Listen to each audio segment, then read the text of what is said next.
Hello, hello, and welcome to episode 42 of the Top Bin 90 podcast. We are back in Charlotte after game 2 of Charlotte FC versus NYCFC. We needed a third match, and we got it. And to talk about that, to analyze what happened, we got a lot of things to cover today. I have two of the best people in MLS. I have my co-host, Mr. Bam Maurer Media. Brian, how are you today?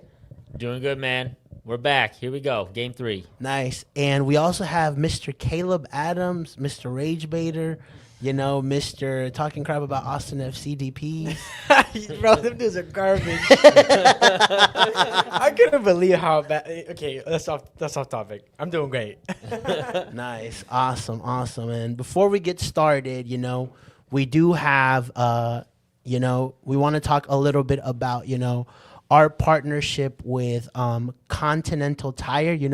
They are the sponsors of, some of these episodes that we're doing. And so they've been one of MLS's longest tenured sponsors for 15 years and counting. And they have officially joined the Top Bin 90 family. So in case you didn't already know, they're also headquartered in Fort Mill.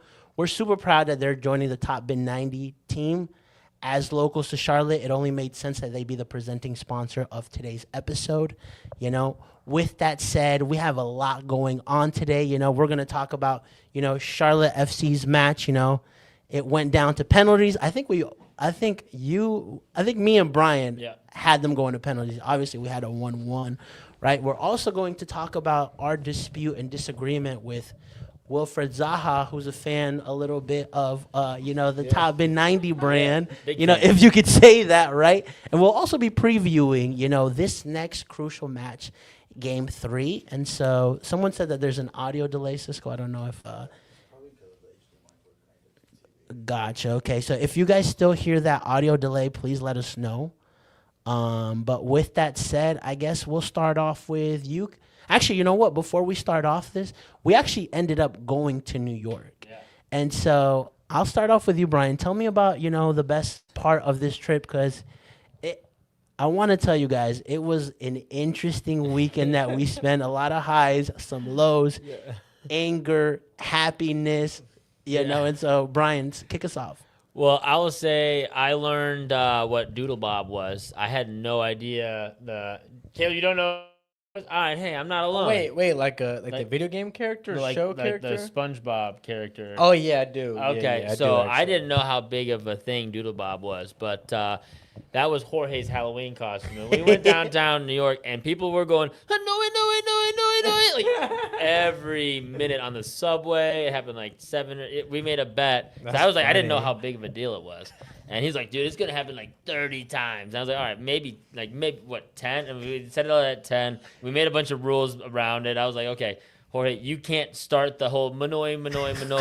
You got to let them start the Manoy. But it's still, by the time we were off the subway in the first hour, it was like 7 or 8 times. Oh my goodness. By the end of the night, it was 30. I didn't even say nothing. I didn't start it. Crazy. People would come up to me People and were say, just, I was like, I'm telling you, nuts. like, the SpongeBob culture meme is huge. Yeah, I was not cultured. I felt very uncultured on that Halloween night in New York City for sure.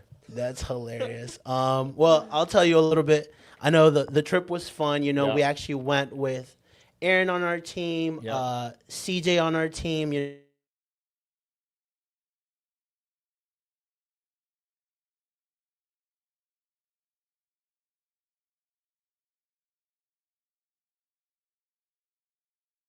Guy, it must have been his third or fourth time driving in general. Yeah. First of all, when I saw he had the 10 and 2 on the handles of driving, or when he was paying cash tolls, I was like, I hadn't seen a cash toll in a long while, and then looping back around, doing the cash toll again. I was like, oh man. Yeah, he went off the wrong exits, and then he had to pay multiple times, and then we were like, man, we're not even in New York yet, and so it was a trip. Obviously, it was my first time at Yankee Stadium. You've been there before, right, Brian? Yeah, once before, actually. Me and my wife had gone up Labor Day weekend this year, and we saw NYCFC lose to DC there. So that was when the first take on Yankee Stadium at that point. and also my first take on New York being pretty inconsistent. Both happened in that same game. But, yeah, I mean, Yankee Stadium, as a historical like monument in a place where like a lot of history has happened, especially obviously in baseball, it was fun to be there and see. But on the soccer side of things, it's definitely not up to par. Yeah, yeah, I agree. It was a very interesting stadium to Yeah. be at, and so first time I've ever been in an MLB stadium, to be honest Really? with you. Yeah, like I Okay. was like thinking about it. I was like, I mean, the Knights don't really count, Yeah, that's And not the so same. yeah, but it was first class service by NYCFC. I Yeah. gotta say they treated us really Yeah, well. the press is nice. And so with that said, it was a phenomenal trip, right? Obviously, like it's very hard to stay professional, during the game during penalties Yeah. when you're kind of a fan of the team. I'm like sweating internally. Were you guys in a press box? Yeah, Yeah. we were. Okay. And there's like New York City press behind us, and I'm like, And they were kind of hooting and hollering. yeah, they. They were kind of fans. They were like, ooh, even in random plays that weren't even good. That guy had like Yeah. a really horrible sombrero attempt, and people were kind of losing it about that. And I was like, man, these guys kind of clapping and cheering at the kind of weird times. Yeah. So Also, I think it was like when they missed their first penalty, I did one of these, but like, Yeah. under the table, And so, I mean, great trip, and so obviously let's dive into the game. Caleb, obviously you weren't in New York, but where were you watching it, and give us your thoughts on the game? I thought about going to a watch party, but I decided the last time I watched the New York game was at a watch party. I won't say who hosted that watch party. We lost that New York City match that game. I decided that I'm not gonna go back to a watch party to watch us play New York again. I'm not superstitious, but I also am. We lost at the watch party, and I was like, I'm gonna stay home for this one. And so I watched it at home, and oh my goodness, it was maybe one of the most tense games for me personally of my life that I've had to watch, particularly the shootout. I was stressing during that shootout. Yeah. I didn't feel like super confident going into penalty shootout because they have a really good keeper. As well. I don't really trust a lot of our players to make penalty shots, and then of course we have a young guy like Archie out there, and so I was going into the penalty shootout. I'm like, man, I really don't know where this is gonna go. Although had it not been like if they had another keeper, I would have been a little more confident with Kalina and the net. Like, okay, we got a little bit of an edge. Orlando last year. Yeah. But, man, it was so stressful. But thank goodness we won. Yeah, I think at the end of the day, that's what we were talking about. It doesn't matter 0-0, 1-1, 5-5. Just go through. Force a game 3, and they did that, and to me, it's a positive feeling, too, because guys like Malanda, that last game, I don't want my last memory of Adilson Malanda to be getting cooked by Alonso Martinez, and so at the bank, and so, Brian, your thoughts on the match? Yeah, I think it definitely felt like a playoff match, very intense. Charlotte FC came out of the gate how I kind of expected them to. I felt like their midfielders, Diani and Westwood, were playing a little bit high, left some gaps in behind that New York did have some opportunities to exploit, but you got to do that. You got to get Toffolo forward. I feel like he connected well. He had, this the best chance of the game, and it was really disappointing to see that miss. But, the fact that Charlotte FC players seemed like they were game in the first half, especially, was key, coming out of the gate fast and being willing to get forward, knowing it was a do-or-die match. And it felt like they played like it was a do-or-die match. Now, at the same time, it was still stressful because they definitely left some gaps. Yep. Ream and Malanda had to do a lot of running and chasing around because their fullbacks were forward a lot of the time. And again, like I said, Diani and Westwood definitely also left some space in behind. Yeah, Nathan, And we so- talked a lot about him. Yeah, Nathan, I feel like that right-hand side was definitely a concern. And that's one of the issues that we're going to have to target for Game 3 is just it seemed like New York tried to get down that left side a decent amount, and that was without Hannes Wolf starting. That was with O'Toole, who's typically their fullback, is kind of playing more high on the wing on that side. So the fact that that side was where a lot of their attack came from was kind of surprising to me over there. So that's definitely one area for me to kind of target, I think. And that was just, that was one concern for me. But again, you get it to the penalties. Westwood missing was that was definitely a big moment. Where it's just like, man, it just seems like they've lost a little bit here, especially when Fernandez had that opportunity. He sent Kalina the wrong way, but then that wild miss, I can't believe he missed. Oh my God, yeah, by that much. By that too. much, after sending Kalina the wrong way and just having that opportunity to just place it in the corner. But and then props to just all the defenders who drilled PKs. Malanda, good PK. I mean, Diani, obviously not a defender, but defensive midfielder. Drilled. Dude, He yeah. might have had the best PK, Yeah, and Dean Smith talked about shouted it, as well.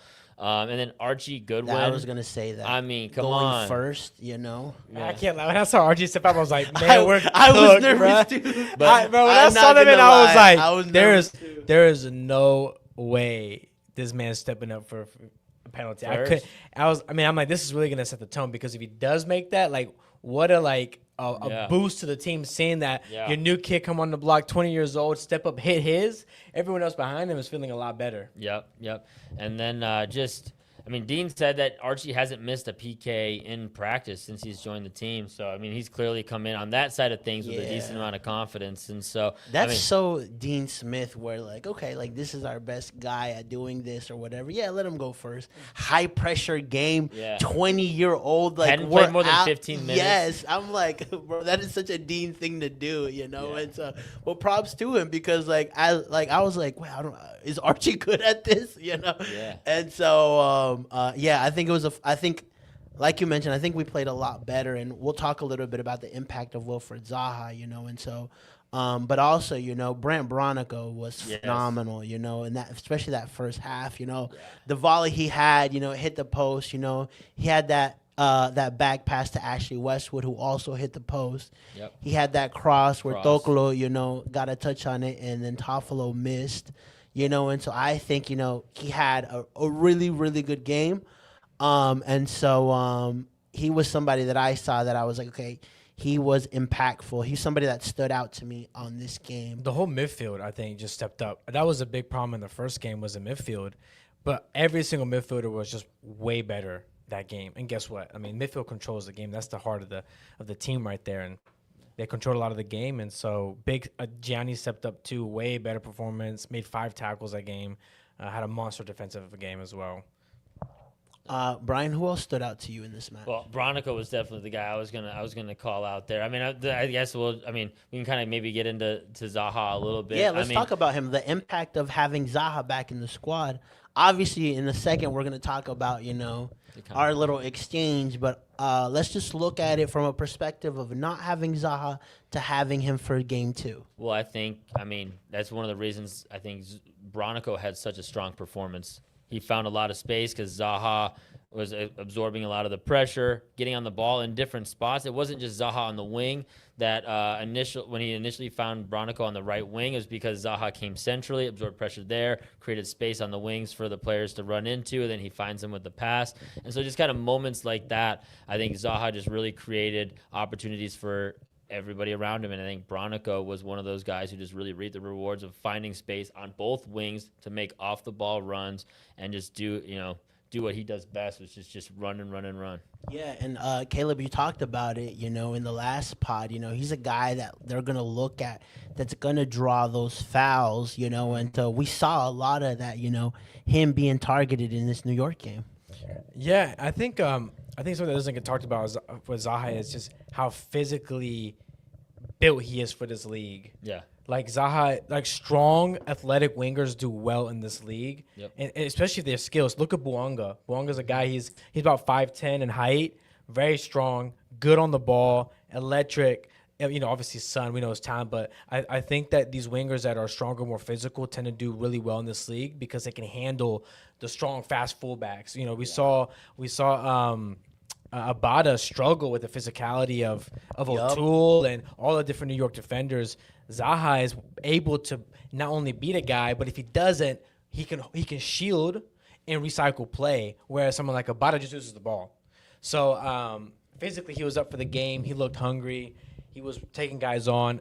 It makes such a huge difference, and it's just kudos to him, really. Like his ability to impact the game despite being quote unquote isolated on the wing, that's hard to do, but he really does influence every little aspect of it. It opens up the entire game. Yep, I mean, the goal that Toffolo missed, it came from a Zaha pass to Brent Bronigo. Yep. And so he was kind of at the start of that play as well. And so, we talked about this on this show where like he's a marquee player, and he makes a big difference, Something that we also touched on, that Brian had a really good point when after the match was that Dean's only sub in this game was Archie Goodwin. Yeah. And so, in a game where, you have to win, only making one sub, to me, that screams that, like, he's very concerned with the lack of depth that he has on that bench. And so I guess you guys talked to me a little bit about that. How much of a concern is the lack of depth at Charlotte FC? One thing before we get off this, I want to give some love to Tim Ream. I thought Okay. he had a master class of a game. Yeah, he was good. He came up huge in so many situations. A lot of running. One-on-one, he was unpassable. Made huge interceptions, made big 1v1 tackles, was distributing from the back, finding those passes. I thought this was maybe potentially Tim Ream's best game for Charlotte FC, period. Just on the circumstance, the field. Want to give a huge shout out to him because he was brilliant. Yeah, he had to do a lot of coverage. Him and Melanda both had to do a lot of ground cover and a lot of running just because they were, I feel like at times, just because of the game state and the need to try to really come out of there with the win, left them isolated a decent amount where they had to make some last-ditch tackles. If they were not at their best, we don't win that game. Yeah, for sure. Honestly. 100%. But anyways, yes, with depth. So I think depth for me is a bigger issue in the regular season. When I'm looking at depth for regular season, that's where, to me, depth plays a major factor. For me, playoffs is not really about depth. It's who has the better Interesting 11. take. For me, I'm all about who has the better 11 on the day is going to win the match, period. The first 11, period. That's going to set the tone. Your main difference makers are always going to be in that first 11. All of MLS teams downgrade in their substitutes, period, across the board. If you take off a DP, most people are not taking off DPs, first of all, from the pitch on playoffs.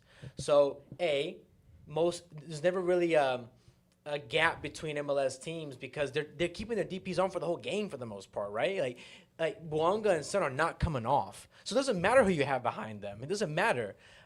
It's kind of more like role players or kind of workhorse type players that need to come off. So in our example, Bronico was one that came off. Someone who hustles, works hard, chases the ball, isn't so much of a massive difference maker or a game winner, and I think that's pretty replaceable by most depth.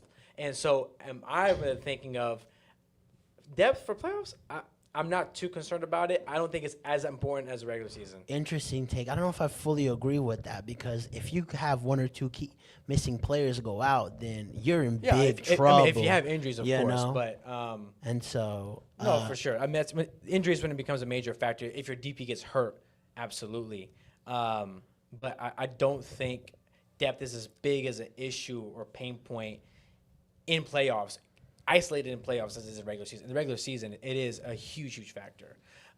Brian? Yeah, I would say it's for me it's important for different reasons. During the season, you're trying to get depth because you're trying to just eat through the minutes of the season. Right. In playoffs, I feel like depth is valuable because you need to have ways to be able to change the dynamic of how you play in different game states, and if you have multiple dimensions to how you can play. I think it's being able to trust, 3, 4, 5 guys on your bench to be able to change the way you kind of set up your team, or again, like find another solution. I think that's one thing that for me, Charlotte FC hasn't been. I mean, Dean mentioned it as well. We haven't found a goal. They've only found one goal in the playoffs since Dean's been there, 1 in 5 games, and I feel like they don't really have. If things are 0-0 like they were in this game, and you're getting into the 70th minute, 75th minute, it was just, okay, when are the subs coming? When is just a change of pace? When is anything going to change about this game? And New York brought in multiple attacking options, and I would really say down the stretch, it was survival mode for Charlotte just to try to get it to PKs a little bit, and New York really had the chances towards the end because they brought in like a Hannes Wolf who had 16 goal contributions, and it just doesn't seem like Dean has the guys he can trust later in the game. He doesn't. At this point, if you're in a do-or-die game and the only guy you bring in is Archie, for me, he doesn't trust anybody, like almost anybody else. I think pens play a huge factor, though. Penalties play a huge but the fact that he factor. didn't bring anybody else on, I feel like is I'm just, more of that camp where, like, technically we do have the depth, but like you said, where the trust isn't there, and these guys haven't proven it to him. Yeah. We have a U22 in Petkovic. We have Koulibaly, who just came up. You have Eric Williamson, who has a trajectory in MLS. And, obviously Leo Labada hasn't been up to par to where he needs to be. So the people that he has there in these like higher key positions, right?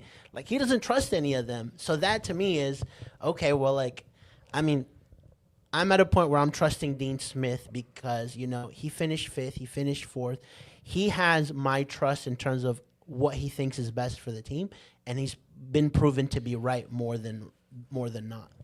Also, another question here is, of course, factor in the penalties. We need our best penalty takers. Like, you bring in Smalls, Cambridge. These are 2 college, ex-college players. Right. Like, that's a huge factor. Also, how much of this is Dean's just style? Like, I haven't seen enough of Dean's teams in the past to really say with 100% confidence, this guy is one of those types of coaches that just trusts 11 or 13 guys and runs them to the ground. Like, a good example of this is actually Lazio. Maurizio Sarri is notorious for loving the 11 guys and running them all season long until they can't go anymore and barely making subs. So how much of this is, of course, he doesn't trust his subs, and how much of this is also, is this how Dean Smith rolls? Because he's always been a habitually late subber, and he very hesitant to sub in general. Now, don't get me wrong, like New York City have a better depth than we do. I understand that. But I want, there's a lot of factors in this just outside of just quality and options. So it just feels like it's a little bit of everything. Yeah, I think it is. I feel like what we could see though down the road, and it's a funny metaphor because this happened during our New York trip when Aaron was showing us that NASCAR race, and there were certain cars that elected to not change their tires and just see if they could last through the end of the race and just not have flat tires, and other teams pitted and reloaded with fresh tires. That's kind of like the situation that we could see down the stretch of this playoff run, is just Dean might just run those tires ragged and see if they can get across the finish line. We get a 2-week break. That's a good. We get a 2-week break. Yeah, those are 2 really good, excellent points too. Like if we win. But at the same time, Caleb's already thinking of Philly. But at the same time, you already both in Game 3, we already established like New York had Janssen. He has options, right? And so he has different directions he can go with, and then Philadelphia does as well. He has multiple. Cornell has multiple options there as well. So if both those situations kind of run into the situation where Dean doesn't seem to like to change things up, he just kind of has his strategy going into a game and kind of runs it more or less for the 90 and sees if he gets them across the line. Whereas these other teams that they're going to be running up against have ways of maybe changing up their dynamic a little bit. So it'll be like whose style wins. One more point from me. Just another thing to factor in is with the playoff intensity is way different than regular season. Yeah. And a lot of the guys that are subbing just not only don't have that many minutes in regular season, but like playoff speed is way different in MLS than it is in regular season. Way different. It's a whole different league at that point. Yeah. And so I think a factor too to think is, if you make those subs, can your subs actually be a liability, not just for us, but other teams? Like the pace and tempo of games are so much quicker. Do they come in? Are they too slow at it, right? So these are all factors like, hey, just because you have subs also doesn't necessarily mean that they're always going to be difference makers. Sometimes they can be a liability. True. That's great. A lot of really good points brought. It's a good perspective too that international break is coming soon. And so that is actually a positive. I don't know how much a positive is it for teams like Philly, who like go through and have 3 weeks off, and so, but that'll be a conversation for another day if we go through. With that said, I think the last thing I want to touch on this game is, we needed Charlotte FC to find a way, and they found a way. And that's something that we talked about, at least I brought up in our last podcast, where it feels like when the team is out, like they find something to get them back in, and they did that this weekend. When I saw Westwood miss the penalty, I was like, dang, this is over, dude. We got a little look on our side, and then Kalina had that big say. By the way, I love Kalina shushing those New York supporters out because they were giving him stick the whole game. And he said, we're back at our house now. Shh. So, was the atmosphere like, did it really feel like New York was kind of cocky going into this game while you were there? Like, I know that some things on the scoreboard that Dee mentioned. Yeah. First of all, I mean, like, you really didn't feel an atmosphere in that stadium, in my opinion. You know, I Wasn't super mean, intense. yeah, like it wasn't like, you know, like when we went to Austin, you felt it. You Yeah, know, yeah. In Charlotte, I can feel it. You know, most New York, I'm like, are people getting hot dogs right now? You know, so. But I mean, they did have fans, and you can hear them too. But I could also hear the Charlotte fans. Yeah. You know, so I think it's more of like. It's the space, the way that they're so far away on one side of the field, you just can't even get close to the game. Yeah, and so I mean, I think it was like some of the stuff that these guys saw really like grinded their gears, right? Like you said, like what Dean Smith saw, you know, the stick that Kalina was getting, and so they were like, okay, you guys think it's over? Good, you know, let us show you what's about to happen. So. Love that. I will say, yeah, I felt like there was a little extra Kalina, a competitive edge from Kalina. We hadn't talked about him much, but like after he saved that PK, you see him literally like waving at the New York fans, riling them up, giving them like heart signs. He blew him a kiss. Blowing them kisses. And he said in the post-match presser, he was just like, I just wanted to like let them know they thought it was over. Like I wanted to let them know like I appreciated them and all this stuff. And so like it was a different competitive edge that we don't normally see from Kalina. I freaking You need love that. You Yeah, need that. I That's love exactly what we especially in need. playoffs. We need that in playoffs. Right, you know, Yeah. you went to they came to our house and won. Now we're there, and guess what, baby? Game 3 is back at the bank on a Friday night. Let's You go. know, and so overall, you know, to me, like we said, I didn't care what the score was. Just force a game 3, and they did. And talking about forcing a game 3, you know, post match, you know, we heard from Dean Smith. We heard from Kalina, and we also heard from what I would consider now our friend, Wilfried Zaha, you know, who watched the clip that, you know, we actually posted from the podcast. And so to give you guys a little bit of context, I'm going to play, you know, what we said and kind of our interaction with Wilfried Zaha. So hear it out.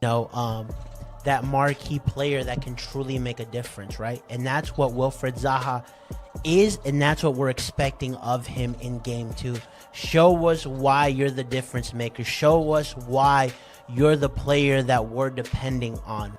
Force that game 3. You are the one player in this roster that can do it. So show us this Saturday, right? Force a game 3 here back at the bank.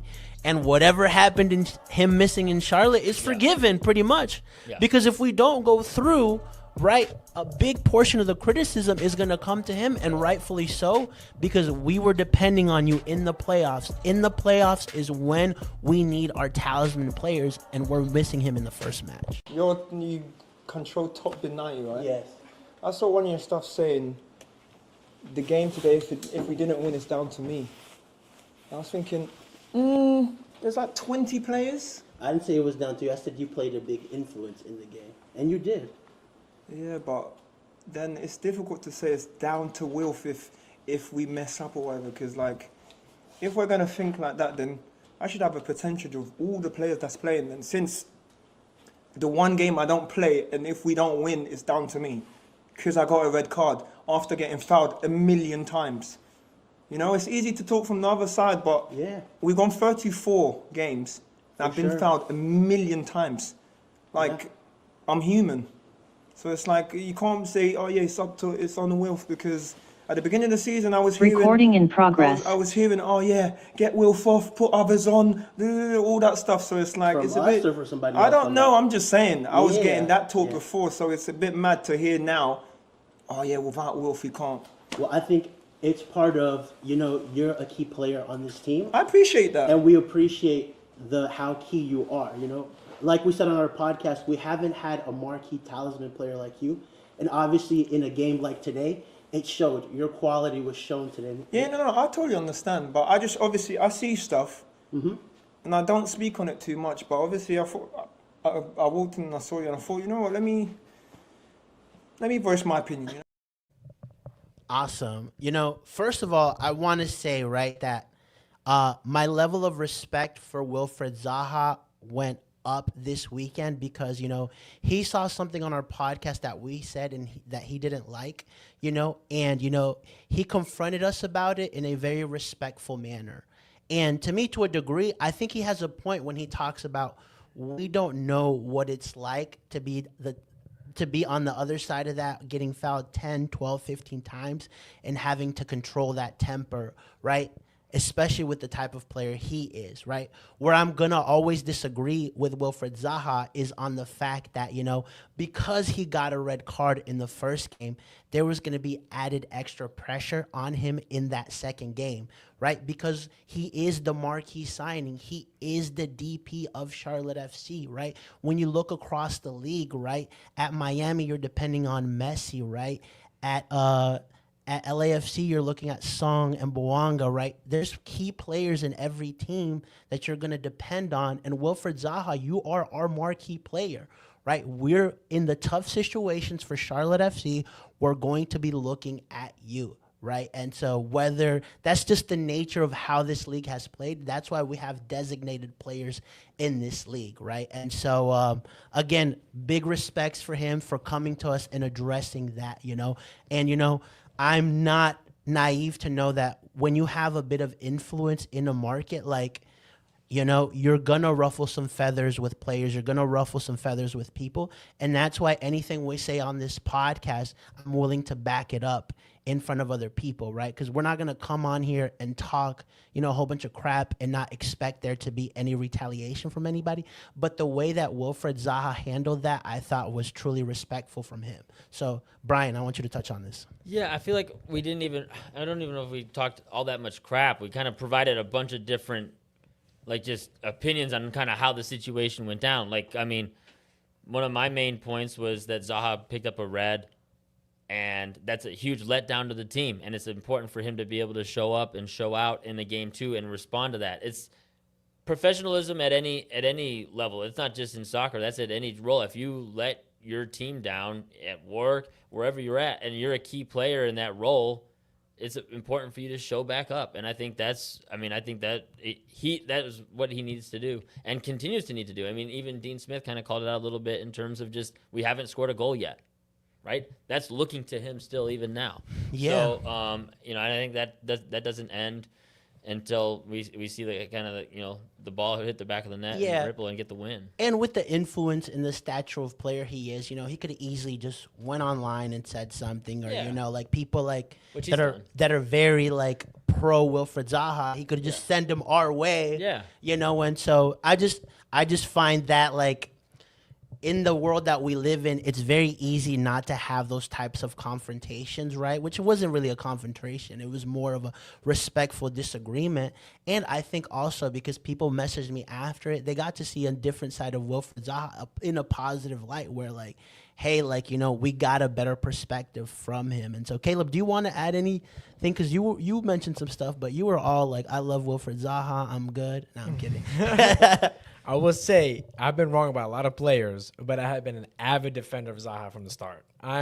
For me, I didn't see his antics as whiny or complaining or annoying. I saw it as passion and someone who is buying into the project and this means something to him, which is one of the questions I know a lot of fans had about Zaha is, is he actually going to care playing for Charlotte? Is this going to mean anything? I think it's very clear, to everyone that you cannot deny his commitment and passion for this club and this project. So that's exciting. But I think at the end of the day, Zaha is coming into a league that he's still learning. And one of the things in this league is players like him are paid the equivalent of 10 MLS roster.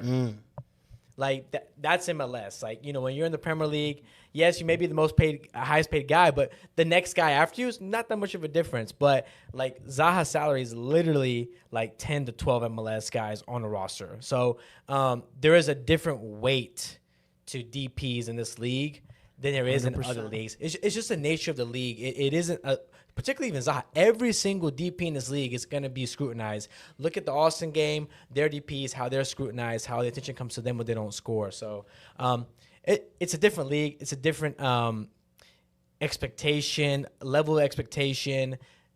that I think he's still kind of learning. This isn't Europe. But at the same time, it's also that's just sports. There are key players. You could look across any league in soccer, looking at Salah at Liverpool. When they're up, it's because of Salah. When they're down, right now, it's because of Salah, right? And so if you go across, but then Michael Jordan at the Bulls, Tom Brady with the Patriots. Like there's just Mbappe, key, Madrid, Lamine Right. at Barca. Like you could go across football, across sports. It's just there are key players that are expected to be the difference makers that stand out and kind of get you over the line and accomplish your goals across the season. And I think that's just also something that he's going to have to expect moving forward from this moment and then throughout the rest of his Charlotte career. for sure. I would suggest also deleting Snapchat. Like, there can't be anything good on Snapchat, but there's no way there's anything good on there. Yeah, their For You page is really. No, I'm kidding. I don't know. Obviously, with that said, Wilfried Zaha, you know, I want to extend an open invitation for you to come on our podcast. You know, obviously, like, you know, the chances of that happening are really low. But I think with a guy like you, Wilfried Zaha, we only get to see a piece of who you are. And I think in long form content like this, we could get the whole who Wilfried Zaha is. And I think that would give people a better understanding of who a guy like Wilfried Zaha is, you know. And so if you're ever up for it, we'll welcome you with open arms. And I would really love to have more of a long conversation with you in a platform like a podcast as well. So for it, Wilf, you know where you can find us. With that said, let's move on. Let's talk a little bit about, you know, this game 3, right? And so Friday night, 7 p.m. at the bank, you know. Does Charlotte FC have the advantage, Brian, going into this match? Yeah, for sure. And we talked about that going into game 2. They have, I mean, it was all about getting through game 2, finding a way to get it back home and giving that advantage, that home field advantage back. I wouldn't bet on Charlotte FC losing twice at home. So, I mean, right off the gate, I think they definitely have a big advantage, momentum. I mean, the series overall, I mean, will continue to be tight because both these teams are even, but I think advantage definitely leans back towards Charlotte. Caleb? I agree. I think even before this game happened, I said if we win New York City, I am super confident in that second game at home. I think that even in the first match, New York weren't like particularly like class or anything. I mean, it really wasn't like a spectacular performance. We didn't get played off the pitch by any means. Yep. If anything, it was just some little mistakes here, little mistakes there that allowed New York to kind of build a little bit of momentum. But it didn't come from New York particularly. So even their first win wasn't super convincing at Bank of America. And I highly doubt. I'm not gonna say there's no way because there's definitely a way. But it's gonna be really tough to get two of us at the bank, especially with the confidence that winning on the road does for this team. Man, like Kalina was feeling himself. Yeah. You best believe the team's gonna be feeling themselves when they get here at home. So the key again is gonna be start strong. Do not let New York City to get in this game at all. Yeah, I always felt like there was gonna be a game 3. I just didn't expect it to go this way, you know? I thought, okay, we'll do a great performance at the bank, you know, win. I could see us losing in New York, but if we have a game 3 here in Charlotte, you know, I'm like, I think it's lights out. One, because the players, obviously, I think, honestly, the more I think about it, the better it played out that they lost that first match here. And now, like, they have a chance to say, okay, we know we were flat. We know we didn't play well. Now we got a Friday night game with our people, you know, and so, like I said, that very first match, you know, and so games at the bank are totally different, right? And hopefully we see them live up to it, right? Because also, like, we've never scored in a playoff game at Charlotte, you know? And so we talked about that the first 2 seasons, like our home openers, we hadn't scored, right? And guess who the first team we scored a home opener goal against? Who was that, Caleb? New York City. New York City. I never forget. I think the team posted a video with classical music and Melanda scoring. It was one of the best things I've ever seen in my life. It was beautiful. So if it's time to break that monkey off our back, right, it will be against New York City FC.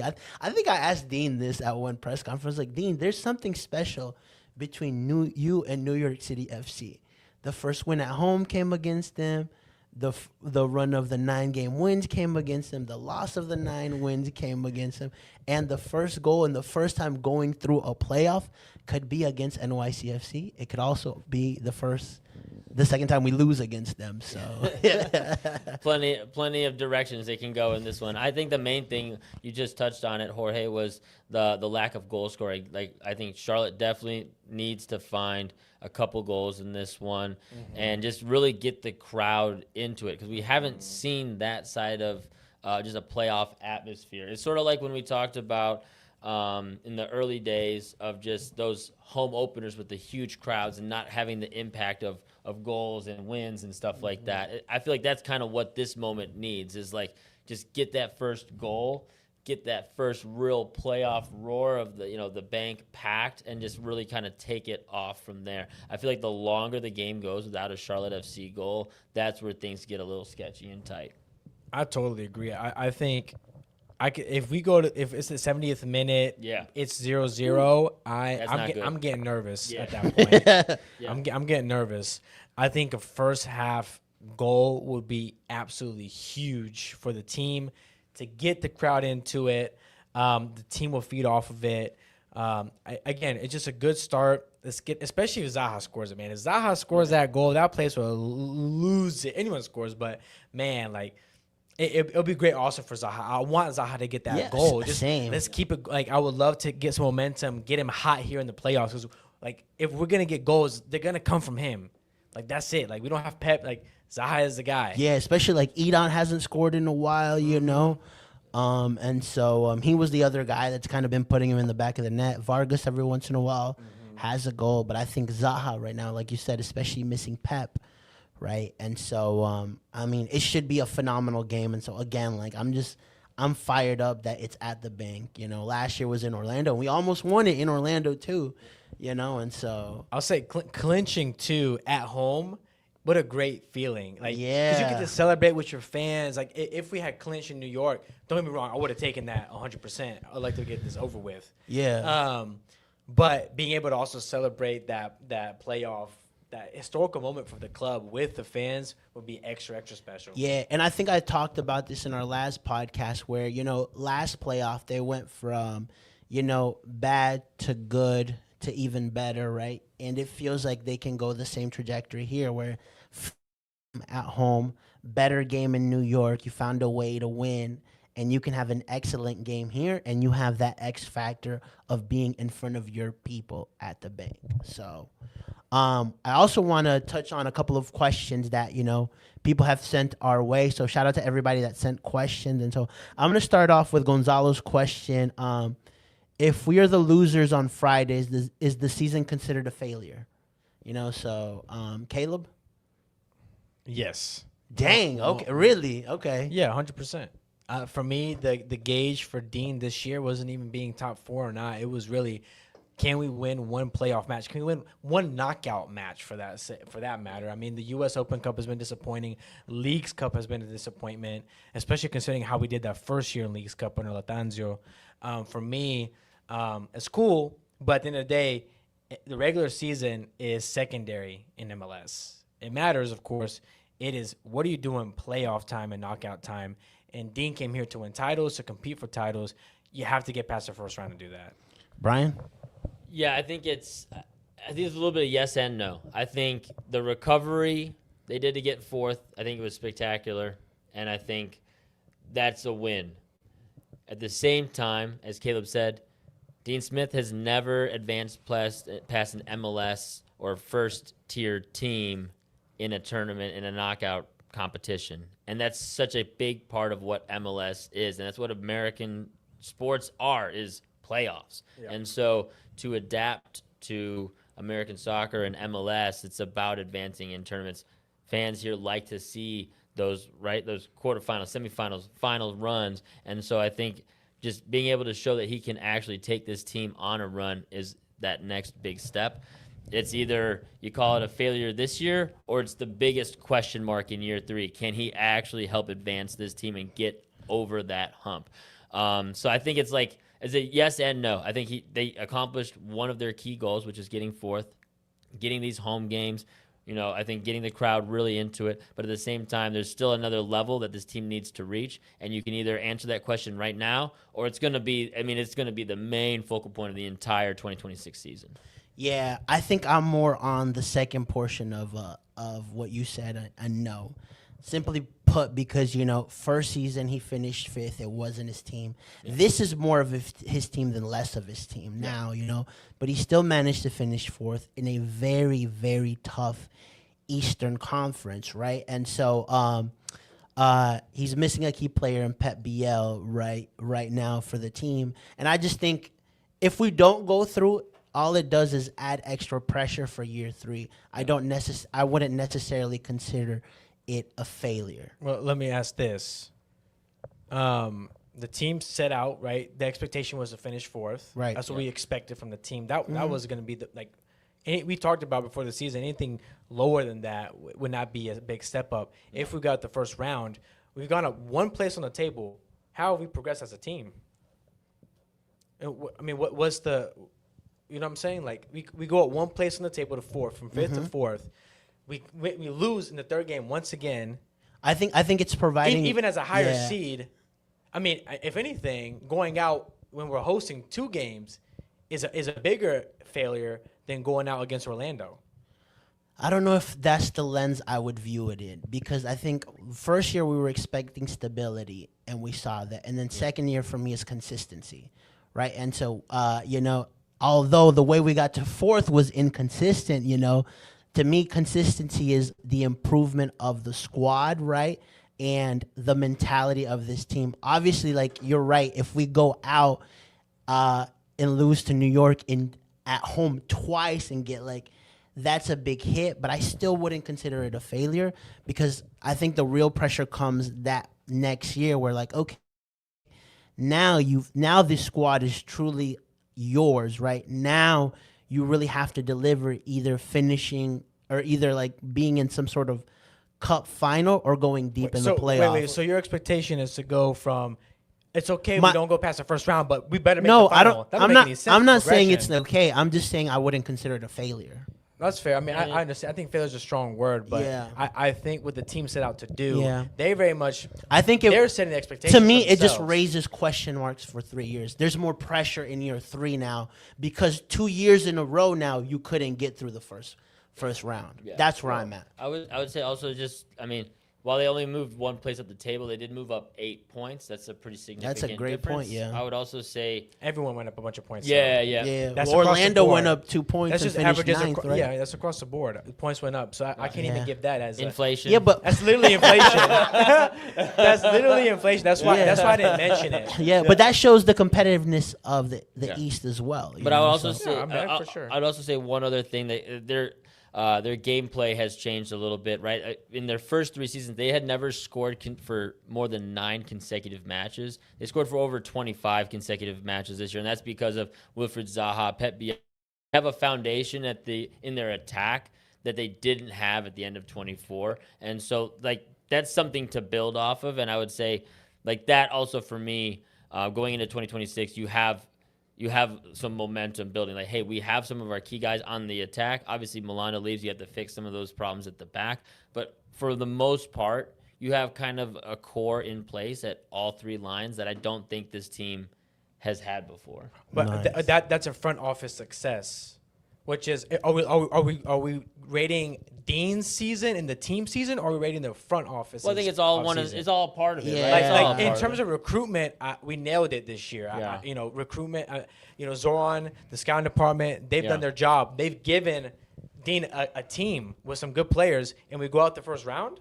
Yeah, I think again, I don't think it would be a failure. I think No, that's I think fair. That's fair. that's where okay, is it a disappointment? Yeah. Yes, yes. Is it a failure? To me, no. Right, but then it does okay, year 3. Now you really have to put something together, or we could say, well, we made a deep run and we went to the U.S. Open Cup final and lost For something. me personally, winning that first round then opens up the conversation. Okay, now our expectations are semifinal, final, right? For me, it's if we lose the first round and we're expecting a final appearance next season, that's the expectations aren't really lining up there in sync. Does that make sense? I think so. I would disagree on the fact that okay, now you have 3 years. I'm looking at consistency. So, year 3 should be better than year 2 because, you've But is year 2 better than year 1? year 2 is better than year 1 How so? because you finished Assuming we fourth. lose that first game. Yeah, because you're a more consistent team, right? You know, you finished higher in the league. You finished with more points, right? And so They did better at home than they've ever done. And so I think there's a lot of improvement. But again, like I would consider it more of a disappointment than a failure. It's a disappointment for sure because going into game 3, the cards are in your hands. It's a good question. You have the advantage, right? You have the advantage. So to lose in this game, it will definitely feel like a disappointment because the odds are in your favor, and that's all you can ask for is set yourself up for the odds to be in your favor. And so for them to not take advantage of it, definitely a huge let up. I just have a hard time deciding it's a complete failure. No, okay. Let me preface this real quick. I should have said this again. A failure is not making playoffs. That's failure. But I'm saying when we're set the bar already, like the standards are higher. Yeah. Right? The bar was set last season with 5th, Yeah. right? We hit 4th. Okay, that's a little bit better. But So to me, it's like you met expectations. I'm saying, exactly. The team yes. set this expectation, And not us. That's where I'm saying that the pressure now comes on next year. I think there's pressure this year to win this first round. Yeah. You don't think They- there's I pressure to agree. win this game? I agree that there's pressure this year. 100%. Yeah. Yeah. So if you don't live up to that pressure and expectation, that's not a success. It's a disappointment. Yeah, I mean, for sure. Yeah, I not a agree. failure, you know? And sure. so Had to throw it in there somehow. is it a failure? That's how Zaha on the show. No, but that's what I'm getting at is No, I'm in you know what I'm agreement saying with with me? you where, you know, like I'm so proud of the boys of the season. we can't be truly happy if we go out the first round, you know? And so Like I think Dean himself, if they don't get past this first round, Dean is saying like we did not deliver this season. yeah, I agree. know? And so to me it's just like you met expectations, you know, Yeah. which was finish fourth, you know, and compete you took them to game 3 again, but where I really see the disappointment is 2 home games and you couldn't win one of them, you know, and so That's what. But that's what again, I'm not a coming at. failure. But You know? well, okay, let me say this. Just my last little point, just to get more perspective. If we finish 9th, but we make a semifinal, we're not considering that a failure of a season, right? It depends on how it goes. So we have that perception on when it's that way. But when it's flipped the other way, when we finish higher up but get out of playoffs, Yeah, all but of a sudden then we're not like. But the best example is New York Red Bulls final, and then they didn't even make the playoffs. I don't want that. I want to see consistent progression. You know, You want to be like I think the goal long term is to be a Seattle, to be a Cincinnati, Exactly. right? Where Cincinnati's averaging like 60 points a year since Pat Noonan took over. It's just crazy. like no matter what, even like this year has not been a good year for them, but they're still on like 65 points, and it's because they just no matter what they just find ways to get wins on the road. He's won 50% of his road games. I saw that crazy. stat the other night when they were in Columbus. That's crazy. And so That's why I'm a little questioning like our progression this season Yeah, because they on the get road still we're rough. we're still habitually bad and we're still so dependent Yeah. on home matches and our defensive numbers. You know all about these numbers, Yeah. Brian. Yeah. Our defensive Yeah. numbers are not as good as they were last season. Yeah. And even last season's numbers were not all that great. So that's why Yeah. I have trouble saying we have progressed as a team outside of finding proper DPs. But to me, it's a big credit to stabilize, quote unquote, the consistency, which is being up there with the better teams, you know. And so, all right, we kind of got our point across on that, you know. that and was a so, long Q&A. yeah, that was one question. All right, Take a breather. Brian from the Yeti That's clan. my fault. That's my fault. No, it's good. I love stuff like this, you know. Yeah. That's why Wolf come to the pod. Brian from Yeti Clan says 2 playoff games, 0 goals. Is it because of tactics or individual execution? Ooh, interesting. I'll start off with you, Brian. Well, I mean, I think Zaha's red plays a big role in game 1. I mean, having your best goal scorer, right, not on the field, or your best just goal creator, every aspect of the game in the attacking third. He's your best, highest IQ, best, like all those things, right? So I think him not being available affects game 1 big time. Yeah. Game 2, he was present. They looked dangerous. They hit the woodwork, 2, 3 Yeah. times. They had chances. They didn't finish them. Obviously, Yeah. 2 of those chances hitting the crossbar and the post were from outside the box. So Yeah. not high quality chances, but still made nearly the most of them. Tuffalo's miss. I think it's just a combination of like you have maybe the wrong guy in the right which spot. I mean, like you can't, like Dean can't control that. Like, Yeah. bro, like he You should have set put up- that away. You know? You set up the play. It looks like some of those plays look very designed. They look like they're setting these up in training with the Toklamati playthroughs, and so these are clearly a way they're trying to play, switching the field from one side to the other to get an open guy in space as the defense is shifting back and forth. And it seems like in moments it's working. So it's now just a matter of finding the finish. If there's more of the same, like what we saw in the first half of New York, I think they're going to get a goal. Again, it kind of goes back to me a little bit, again, of the depth in the 90 minutes. As the game wore on, I feel like it was harder for Charlotte to kind of stay in and find their opportunities. New York seemed to really find the ball a lot more down the stretch. And so I feel like for Charlotte to get on the score sheet, it's starting hot and getting a rhythm and getting some of these guys in the attacking third again going, whether it's just ripping some shots, getting them on target. And I think that's where that first goal will come. And then sometimes that's just what it takes. You just need the dam to break.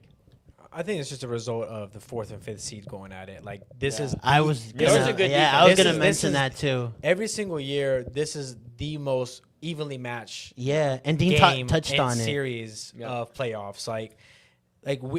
There really is a minimum. It could have very easily been New York in 4th, us in 5th, very easy. Yep. We've beat them, they've beaten us. These are just 2 really evenly sided matches that have a different style, good coaches who can adjust, adapt. It's just the nature of this matchup. Yeah, I agree. I was just about to say that you're 100% spot on that. It's just when it's tight like this, like you're expecting tight games, And I don't think we give New York's defense enough credit. They've invested a decent amount of money into that center back group. And we were talking about that during the match, Jorge. Like, even when they kind of turn the ball over in bad areas in the defensive third, their defense and defensive midfielders seem really comfortable, like regaining possession, covering ground, just reclaiming the ball, not letting Charlotte gain a ton of momentum on counters. They just seem really comfortable, even when they're in bad spots, on the ball, off the ball. And so I don't think we also give New York maybe enough credit defensively. They just seem to be pretty sound back there. Man, O'Neal Yeah, has been very excellent good. for them. Man, Hawk as well has been Amazing. really good for them stepping up. Perea, They're good, man. Yeah. New York's they got a good team. that new guy Raul is really Bro, good. yeah. Yeah. I mean, they're just a good team, well coached, and they have Yeah. talent. I mean, You just said though, if we lose to a good team, then it's a failure of a season. bro, 2 games at home, bro. 2 games at home, Fair. bro. Come on. All right, I like this question a lot. Do y'all think the aggregate playoff format should make a return? High seed host second leg. So I'm assuming what he's trying to say is like, okay, like whoever has the most goals out of the 2 matches would go through. So how it was. So yes, just 2 legs. Yeah, until like Higher seed host hey, second. technically we would be eliminated because Charlotte lost 1-0 at home and they lost and they won and they tied 0-0 away. Back in my day, that's how MLS playoffs were. Right. When I started watching, it was when Thierry Henry was on Red Bulls. It was a 2-leg series. While I certainly think that's a better format than what we have now. I hate the current format. I hate it. 9 teams allowed in there. We get a 2 to 3 week interval break for teams between playoffs. Kills momentum. I would say my only sort of pushback on the 2-legged and the traditional 2 legs is it promotes some horrible soccer to watch as a neutral. Because many times in my experience watching this actually play out in MLS, a lot of times teams were very, very conservative. They would score a goal, and that team would just become ultra defensive in both sets of games. That's why Champions League removed the aggregate goal system to try and promote more fun and entertaining matches. Yeah. As a just great a watching point. experience, as an incentive to push for goals. Yeah. It's not good. With that said, it's still better than what we got. Oh, really?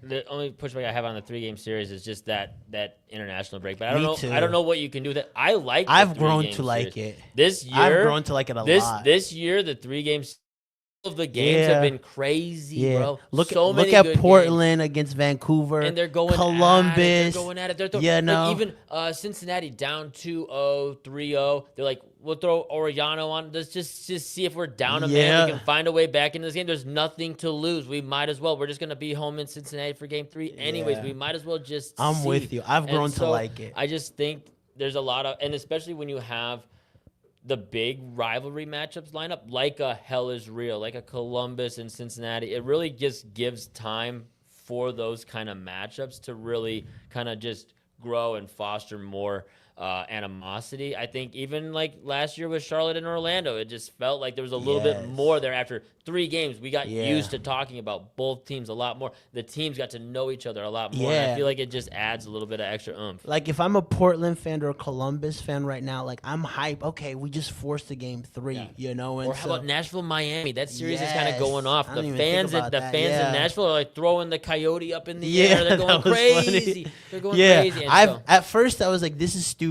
And as things have progressed last year and this year, I'm like, okay, I'm kind of liking it. I can't lie, you know. And so, but Caleb, you do have a good point, you know. And so, with that said, those are the questions that we're answering tonight. And so, we got one last game at the bank this Friday.